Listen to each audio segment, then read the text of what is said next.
Hey,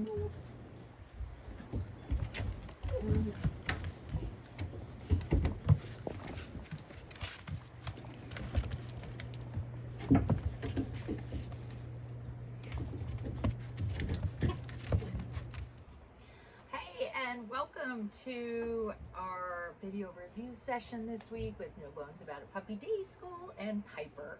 Week 1, we are just working on getting our routine down a little bit, working on our socialization, and introducing our foundation skills. So our foundation skills are the things that are really our building blocks for everything we're going to be working on with this puppy, and through really kind of advanced levels of training, you are going to need a puppy that can stop, look, and listen in the face of lots and lots of distractions. So that's what our foundation skills do.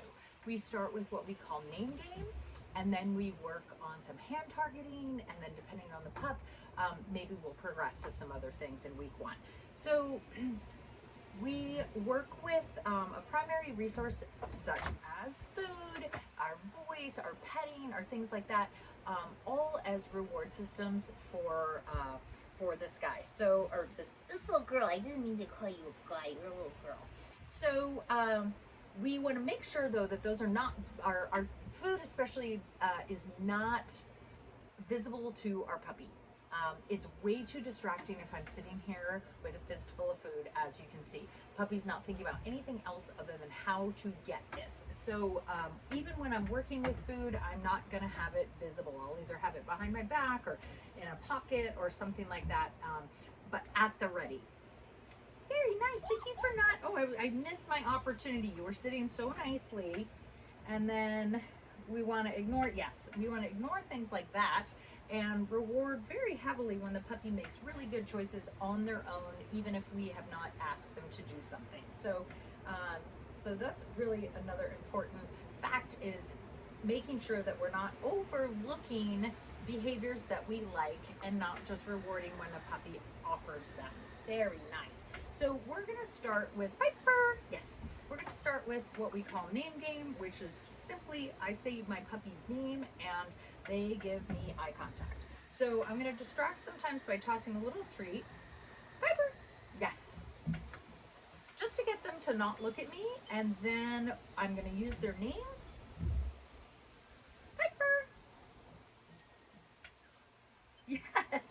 And when I get what's called that head turn or that head snap, where they raise up their head and look in my direction, they're gonna get, they're gonna hear what we call our marker word. That is Piper. Yes, that's the word that marks the exact moment the dog does the right thing. So in this case, it's when their head turns in our direction. Eventually, maybe I'll be looking for like really good eye contact, but for right now, it's just stop what you're doing, turn in my direction, Piper. Yes.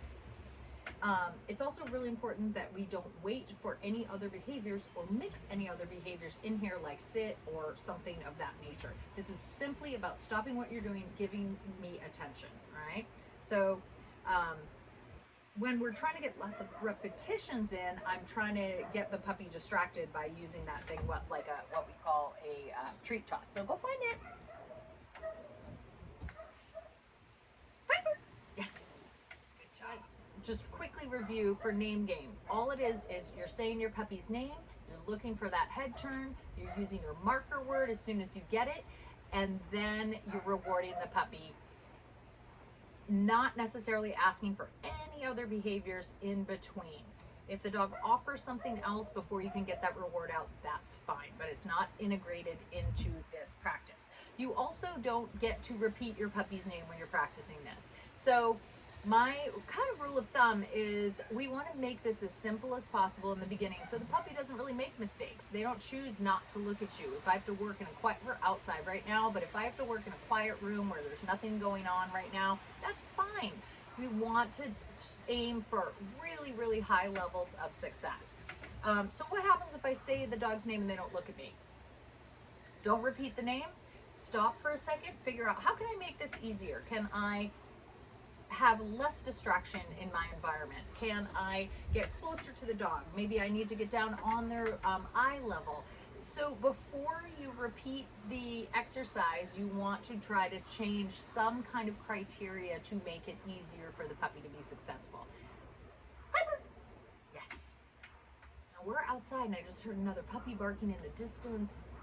I can tell Piper's sort of like, where's that noise coming from? That could be really distracting for the dog.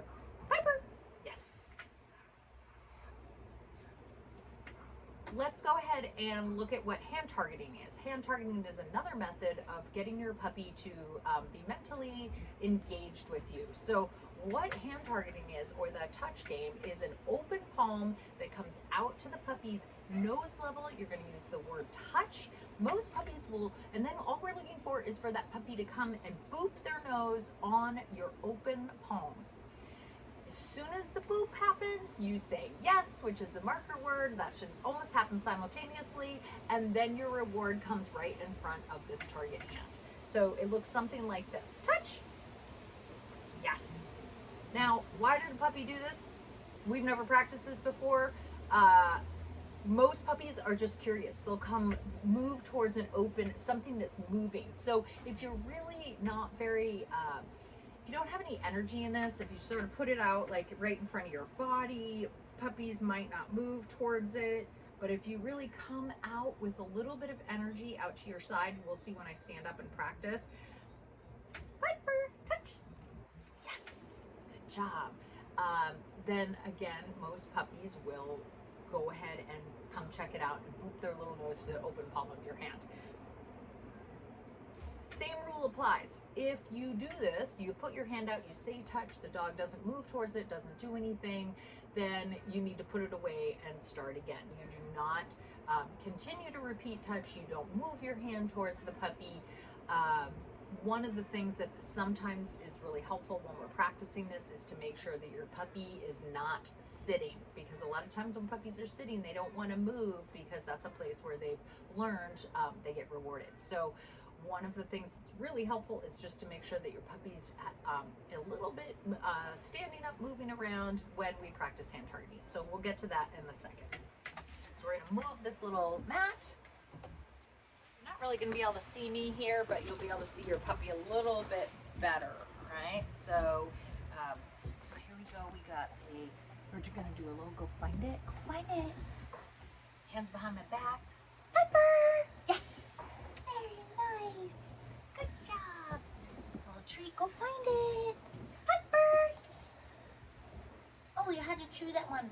All right, so if we have crunchy treats that take a little bit of time for that puppy to chew, I didn't give enough time for that. I said the name and she was kind of like gnawing on her treat, so my timing needs to be a little bit better. Okay, ready? Go find it.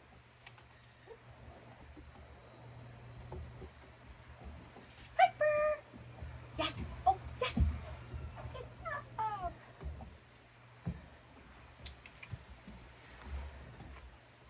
Piper!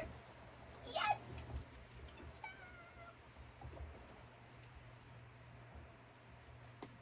Ah, you're so good puppy. Such a good puppy. Ready? Go find it. Piper! Yes! Good job! All right, now let's practice a little bit of the hand targeting. Right? I have my treats ready, but they're not out in front of my body. Touch. Yes. Touch. Yes. Trying to get that puppy standing up as we practice this. Touch.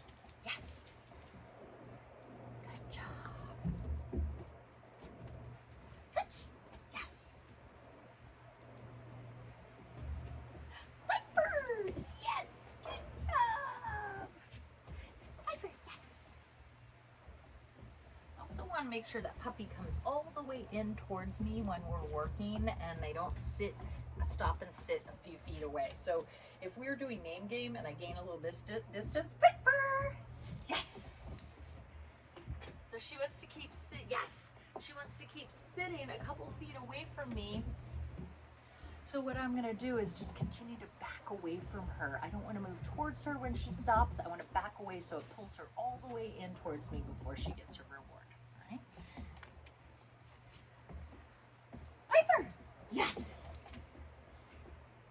figure out she really needs to come all the way in here for those cookies. Good job.